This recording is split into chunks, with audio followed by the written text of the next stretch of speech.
안녕하세요. 국제개발협력 심화편을 읽고 있습니다. 오늘은 2장 4절과 5절 파트를 읽도록 하겠습니다.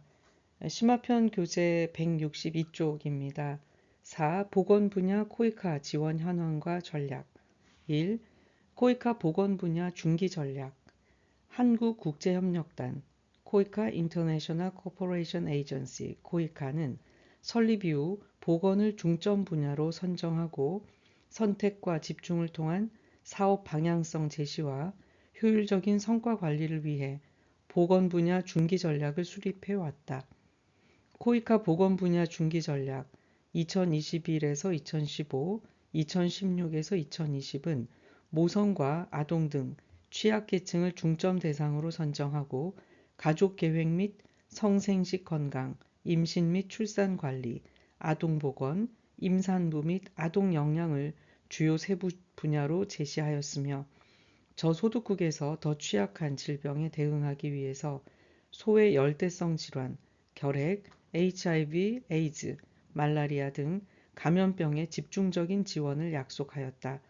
또한 보건의료 시스템을 개선하기 위하여 보건의료 인적 및 제도적 역량 강화와 보건의료 서비스 접근성 강화를 위해 보건의료 인프라 개선, 지역사회 기반 모자보건 사업, 의료보험 사업 등을 폭넓게 추진하였다. 그림 2-1에는 코이카 보건 분야 중기 전략 체계도가 있습니다. 비전은 인간의 건강권 보장이고요. 미션은 개발도상국 보건 역량 강화를 위한 공동의 노력을 통해 모든 인류의 건강한 삶과 보편적 건강 달성의 기여입니다. 전략 목표와 프로그램은 1. 생애주기 접근을 통한 건강 증진, 2. 보건위기 대응 역량 강화를 통한 보건안보 향상, 3. 포괄적 단계적 접근을 통한 디지털 보건 역량 강화입니다. 코이카 보건 분야 중기 전략 2021에서 2025는 인간의 건강권 보장이라는 비전을 제시하고 있다. 동시에 살아가는 모든 인간은 보편적인 권리로서 건강권을 가지고 있으며 존엄한 삶을 살기 위한 기본적 조건으로 건강한 삶을 보장받아야 한다는 데 의견을 같이 한다. 이를 실현하기 위해 중저소득국, 최빈개발도상국, 보건 역량 강화를 위한 공동의 노력을 통해 모든 인류의 건강한 삶과 보편적 건강 달성에 기여하는 것을 미션으로 제시하고 있다. 코이카는 생애주기 접근을 통한 건강 증진, 보건위기 대응 역량 강화를 통한 보건안보 향상, 포괄적, 단계적 접근을 통한 디지털 보건 역량 강화의 3가지 전략 목표 아래 성생식 모자, 청소년 보건 프로그램, 보건위기 대응 프로그램, 디지털 보건 역량 강화 프로그램의 3가지 중점 프로그램을 설정하고 성생식 보건, 모자 보건, 역량, 예방접종, 신종 감염병 대응 역량 강화, 주요 감염병 및 소외 열대성 질환, 식수위생, 보건 통계 역량 강화, 보건 정보 시스템 구축 사업을 운영하고 있다. 1. 성생식 모자 청소년 보건 프로그램. 가임기 여성의 임신 및 출산 관련 사망의 80%는 현대의학 기술로 예방 또는 치료 가능한 원인에 기인한다. 이에 코이카는 여성 및 청소년의 성생식권을 보장하고 아동의 예방 가능한 사망을 감소시키기 위하여 성생식 보건, 모자 보건, 영양, 예방접종 서비스를 지원하고 있다. 2. 보건위기 대응 프로그램. 코로나19는 지구적인 보건위기 대응의 취약성을 보여주었다. 특히 감염병 대응 거버넌스가 취약하고 보건의료 체계가 작동하지 않는 국가의 피해는 더욱 심각하였다. 이에 코이카의 감염병 대응 전략은 개별적인 감염병 대응뿐만 아니라 보건위기 대응 시스템 구축을 지향하게 되었다. 코이카는 신종 감염병, 기후변화 등으로 인해 발생하는 공중보건 위험에 대하여 신종 감염병 예방, 탐지, 대응 역량을 강화하고 회복력 있는 보건 체계를 구축할 수 있도록 지원하고 있다. 특히 신종 감염병 대응, 주요 감염병 및 소외 열대성 질환, 식수위생을 중점 사업으로 선정하고 코이카 ABC 프로그램을 통해 신속하고 효과적으로 운용하고 있다. 3. 디지털 보건 역량 강화 프로그램. 코로나19 팬데믹 이후 디지털 전환이 가속화되는 추세에서 디지털 격차는 더욱 증가하고 있다. 보건 데이터의 작성, 수집, 관리, 적용하는 것이 체계화되어 있지 않은 국가에서는 연속성은 있고 체계적인 근거 기반의 보건의료 서비스를 제공하기가 어렵다.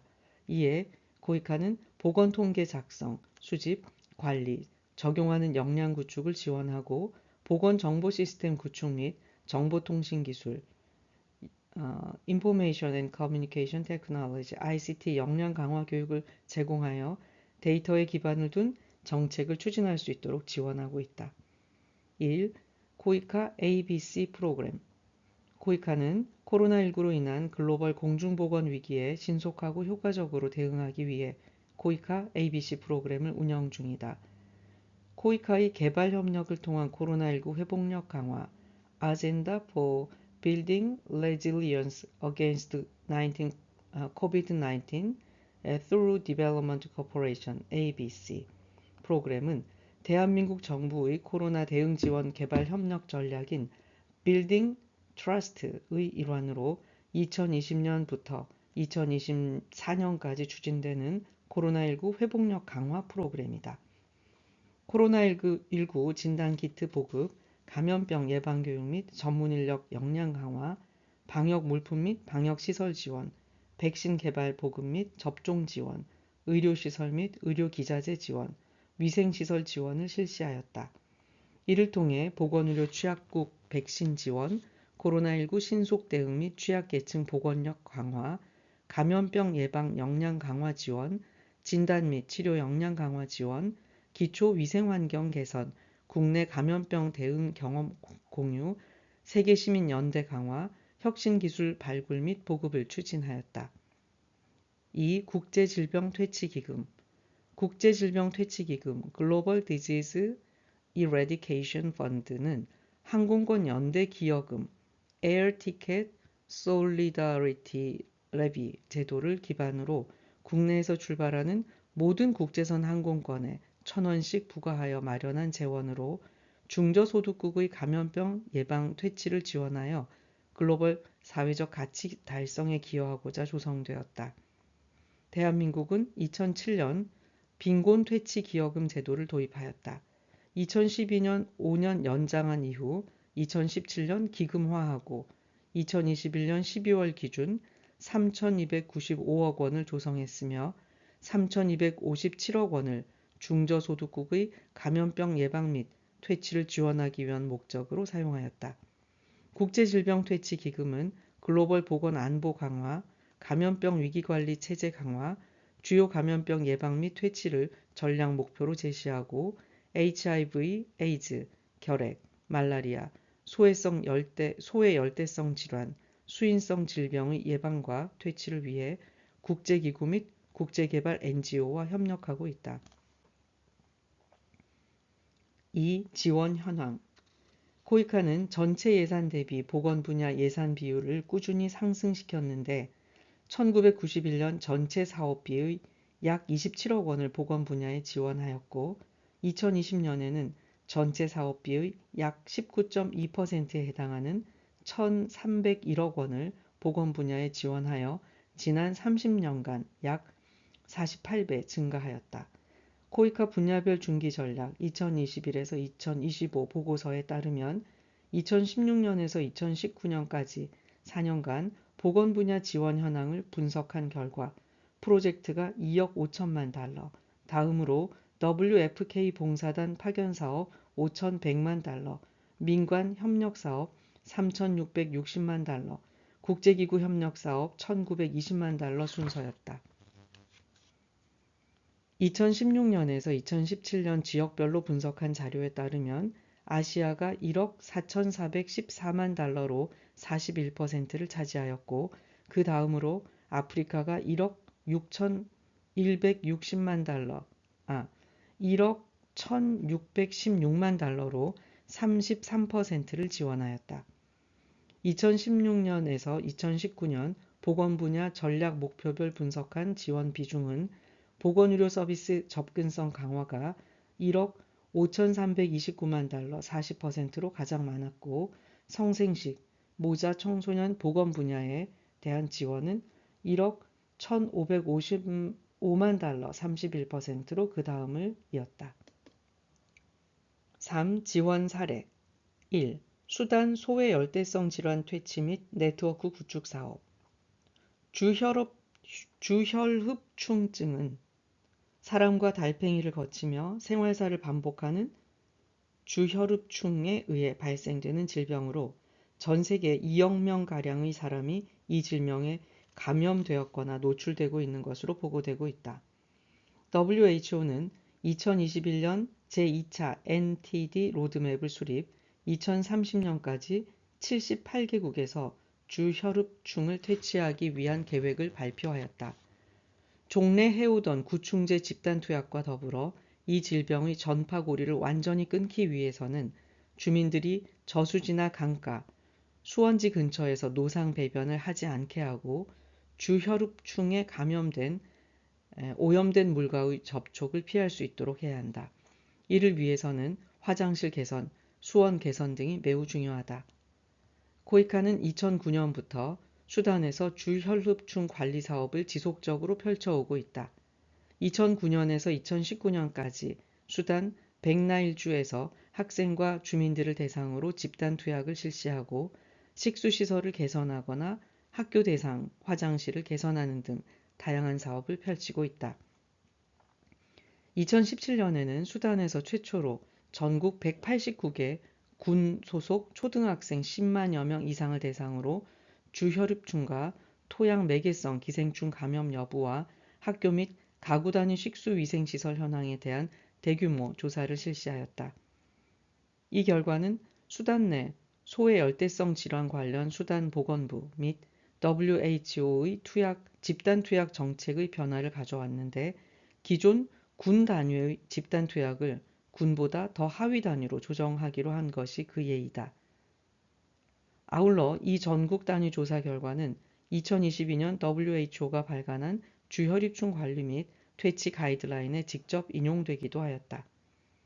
사업 종료 보고서에 따르면 사업 전 30%에 육박했던 백나일주의 주혈입충 유병률이 2017년 기준 5%로 감소시켰다.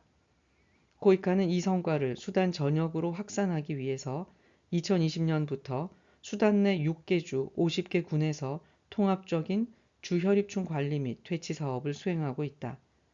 낮아진 유병률이 다시 주혈입충 재감염을 통해 높은 유병률로 회귀하는 일이 발생하지 않도록 달팽이 개체수 조절과 주민 주도형 화장실 개선 사업에 중점을 두고 있을 뿐만 아니라 주민들이 보건시설에서 언제든지 진단과 투약을 할 수 있도록 1차 보건의료를 강화하는 것을 사업의 핵심 요소 중 하나로 하고 있다.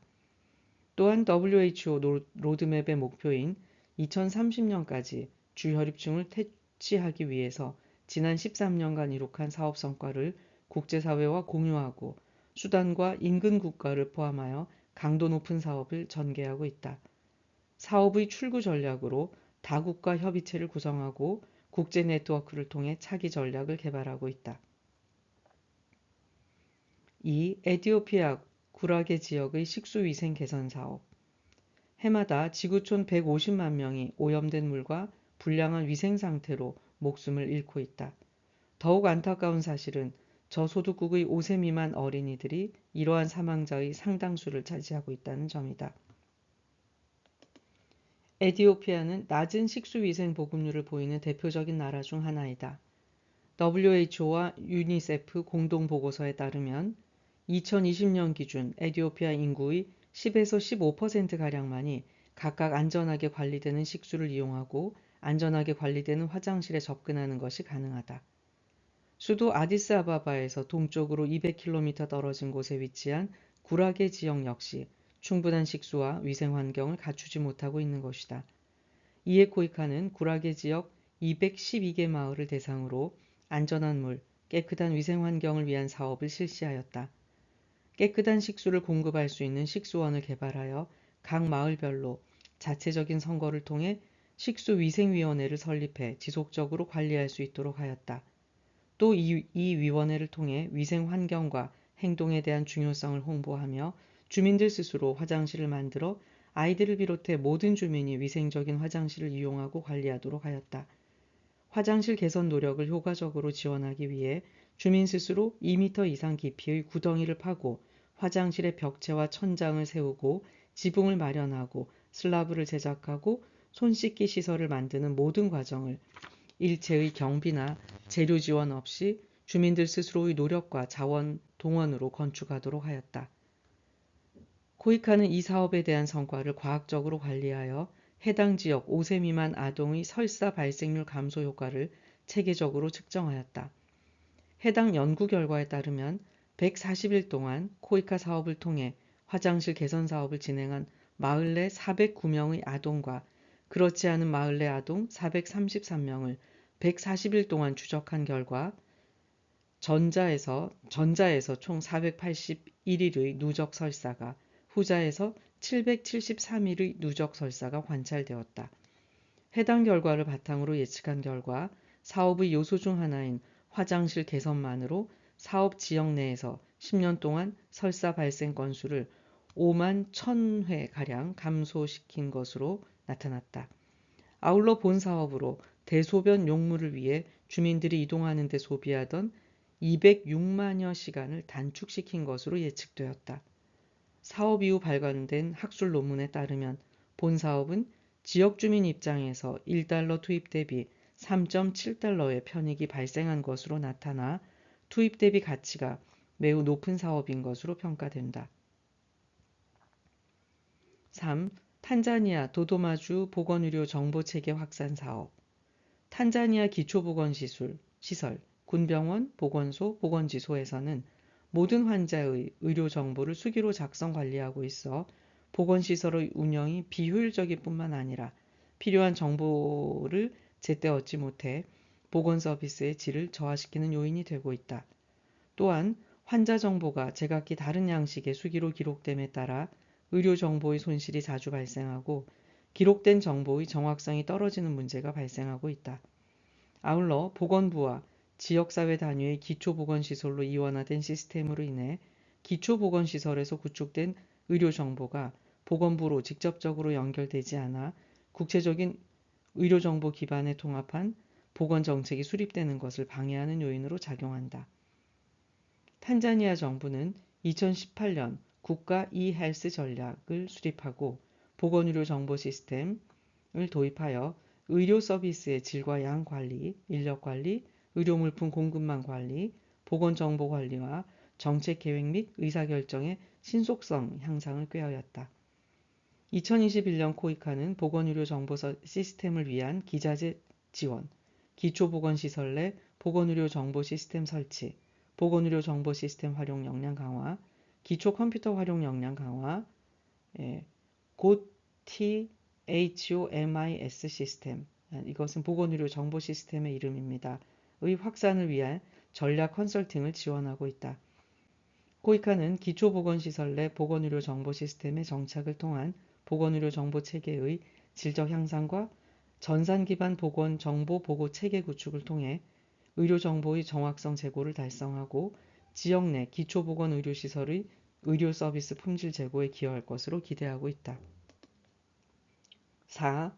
필리핀 일로일로주 지역 보건 역량 강화 사업. 2012년에서 2017년까지 필리핀 일로일로주 지역에서 진행된 약 700만 달러 규모의 대표적 모자 보건 사업이다. 일로일로주는 도서 산간 지역으로 높은 모성 사망비와 신생아 사망률을 보이는 곳임에도 지역 보건시설 내 필수 보건의약품의 부재, 현대적 피임 서비스의 부재, 의료 인력 역량 부족, 기자재 부재 등 여러 가지 문제를 드러내고 있었다. 특히 가정 분만 비율이 36%에 육박하였다.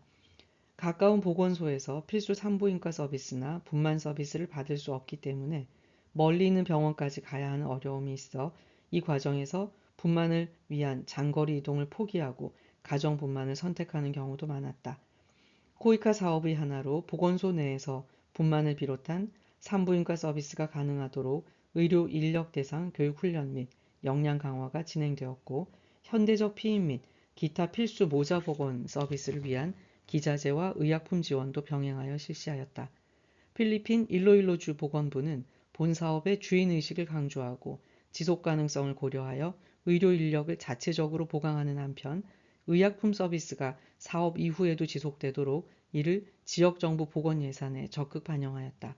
또한 지역 내 1,500명에 이르는 마을보건 요원들을 훈련시켜 이들이 마을 주민의 건강 문제를 적극적으로 돌보게 하였고 이 사업이 종료될 시점 임신 및 출산 여성들의 산 전후 서비스 이용률이 사업 이전 대비 10% 증가하였고 숙련된 의료 인력에 의한 출산 비율도 대략 10% 증가하였다. 이러한 개선된 수치는 일로일로주 지역 전체 주민을 대상으로 한 정부의 보건 통계에 근거한 것으로 통계 결과에 신뢰성을 더해 주었다. 네, 5절입니다. 보건 분야 성과와 과제입니다. 1. 보건 분야의 성과 19세기 사회개혁 운동과 함께 진행된 공중보건운동은 인류의 건강에 지대한 기여를 하였다. 인구 집단을 대상으로 예방을 강조하며 사회정의와 형평을 실현하고 근거를 기반으로 한 의사결정을 강조하는 공중보건운동은 국가를 넘어 세계 모든 사람의 건강을 증진하는 데까지 그 영역을 넓혀왔다. 국제보건은 건강을 결정하는 원인과 해결 방법을 초국적성을 강조하며 세계 모든 사람이 건강한 삶을 살도록 하기 위한 협력사업과 연구에 주력하고 있다. 구체적인 성과와 건강 수준 향상, 보건의료 접근성 향상, 성공적인 감염병 관리, 효과적인 파트너십 구축을 들 수 있다. 1. 건강 수준 향상 WHO에 따르면 전 세계의 출생시 기대수명과 건강 기대수명은 2000년 기준 66.8세, 58.3세에서 2019년 73.3세, 63.7세로 각각 증가하였다. 또한 연간 5세 미만 아동 사망은 1990년 1260만 명이 사망하였으나 2020년에는 500만 명으로 감소하였다. 이러한 건강 기대 수명 증가와 아동 사망의 감소는 전 세계적으로 진행된 모자보건 사업의 직접적인 결과이자 건강의 사회적 결정 요인이 개선된 덕분이라고 할 수 있다. 2. 보건의료 접근성 향상 WHO에 따르면 전문 인력에 의한 출산 비율은 2000년에서 2007년 64%에서 2015년에서 2021년 84%로 20%가량 증가하였다. 전 세계를 기준으로 홍역을 포함한 백신을 2번 접종한 비율은 2000년 18%에서 2018년 70%로 크게 증가하였다. 방글라데시의 가임기 여성은 90% 이상이 원할 경우 피임을 할 수 있게 되었고 이는 출산율 감소로 이어져 많은 아동과 여성이 건강을 확보할 수 있게 되었다. 1960년대에는 10%에 지나지 않았던 전 세계 피임 실천율은 2020년 74%에 이르게 된 것도 국제보건의 성과라 할 수 있다. 3. 감염병 관리 감염병은 항상 건강한 삶과 건강 형평성에 큰 부담이었다. 1990년대 인류는 HIV, 에이즈의 확산으로 인류가 멸망할 수도 있다는 공포에 떨기도 하였다. 하지만 2022년 SDG 보고서에 따르면 HIV에 새롭게 감염된 사람은 150만 명, 사망한 사람은 68만 명으로 감소하여 2010년에 비해 39% 감소하였다. 결핵 발생률은 2000년 10만 명당 190명에서 2020년 110명으로 감소하였고 말라리아 발생률은 2000년 1000명당 80명에서 2015년 57명으로 감소하였다. 3대 감염병의 감소는 포경수술과 같은 효과적인 HIV, 에이즈 예방법, 결핵 치료 및 예방을 위한 DOTS, 살충제 처리 모기장과 같은 효과적인 국제보건 사업이 진행돼 얻은 성과라고 할 수 있다. 4. 국제보건 파트너십 1948년 창설된 WHO에는 198개국이 회원국으로 가입하여 국가 내 공중보건 프로그램을 강화하고 국경을 넘는 보건 문제를 협의하는 플랫폼으로서 기능하고 있다. 2022년 12월 기준. 또한 UNFPA, UNAIDS와 같은 국제기구들이 설립되어 특정한 보건 문제에 대응을 하는 등 감염병을 관리하기 위한 플랫폼이 만들어졌으며 백신 개발과 예방접종 증진하기 위한 GAVI와 CEPI와 같은 단체와 국제보건 프로그램에 자금을 지원하는 에이즈, 결핵, 말라리아 퇴치 기금, 글로벌 펀드 투 파이트 에이즈, 투버큘로시스 앤드 말라리아, GFATM 등이 활동하고 있다. 공적인 영역에서 활동하는 기관뿐만 아니라 민간 기업, 연구소, 대학, 지역사회까지 모두 건강과 건강 형평성 증진이라는 목표를 이루고자 플랫폼 형태로 협력하고 있다. 개발 협력에 대한 일부 부정적 의견에도 불구하고 국제보건은 인류의 건강 증진, 특히 가난하고 취약한 계층의 건강 형평성 향상에 기여해 왔다. 2. 국제보건의 과제 1. 건강 형평성 향상 건강의 사회적 결정 요인 개선과 보건의료 서비스의 발전으로 인류의 건강 수준은 수십 년 동안 꾸준히 향상되어 왔지만 국가별, 성별, 교육 수준별, 소득 수준별, 지역별 건강 불형평은 더 증가하고 있다. 2022년 SDG 보고서에 따르면 5세 이하 아동 사망률은 전 세계적으로 감소하였지만 사하라 사막 이남 아프리카 국가들의 경우 유럽에 비해 14배가 높다. WHO의 2019년 모성 사망 트렌드 보고서에 따르면 2017년 모성 사망은 29만 5천 명으로 조사되었는데 이 중 94%는 중저소득국에서 발생하였다. 또한 WHO 2015 불평등 보고서에 따르면 DTP, 디프테리아, 파상풍, 백일해, 백신 예방접종은 가장 부유한 계층에서는 86%가 접종한 반면 가장 빈곤한 그룹에서는 74%만이 접종을 받았다. 영양실조 비율은 교육을 전혀 받지 않은 그룹이 중학교 이상의 교육을 받은 사람에 비해 15% 이상 높았다. MDG를 추진한 2000년에서 2015년까지 모자보건, 감염병 관리 등의 목표 달성이 상당한 진전이 있었음에도 건강 불형평은 더욱 심화된 것으로 나타났다. 부타 교수에 의하면 모성과 아동 사망률을 감소시키기 위한 사업들의 효과는 하위 소득 집단에서 월등히 높다. 즉, 동일한 비용의 동일한 사업이 같은 국가 안에서도 계층에 따라 효과가 매우 다르고 그 중에서도 하위 소득 수준 집단에 기여하는 효과가 가장 크다는 것을 보여주고 있다. 국제보건은 취약계층, 차별을 받는 집단, 소수 집단에 더 집중해야 한다. 가령 모성 사망비를 감소시키기 위한 가족계획 및 출산관리 프로그램도 집단 내 최하위 소득 수준 집단에 대한 사업에 우선순위를 두어야 하는 것이다. 국제개발 사업에서 중저소득국의 보건의료 지표가 지역별, 계층별, 도농별로 세분화되어 있지 않거나 있어도 정확하지 않아 국가 단위 지표를 활용해 사업을 기획하는 경우가 많다. 그래서 국가 단위 지표를 활용해 열악한 지표를 개선하기 위해 기획한 보건의료 사업이 실제로는 해당 국가에서 비교적 양호한 수준을 보이는 지역에서 수행되는 경우도 찾아볼 수 있다. 향후 보건 분야 국제개발 사업을 통해 건강 수준을 나타내는 지표의 평균값 상승과 동시에 계층, 집단 간의 지표를 개선하기 위해서는 목표로 하는 대상 집단을 명확히 해야 한다. 2.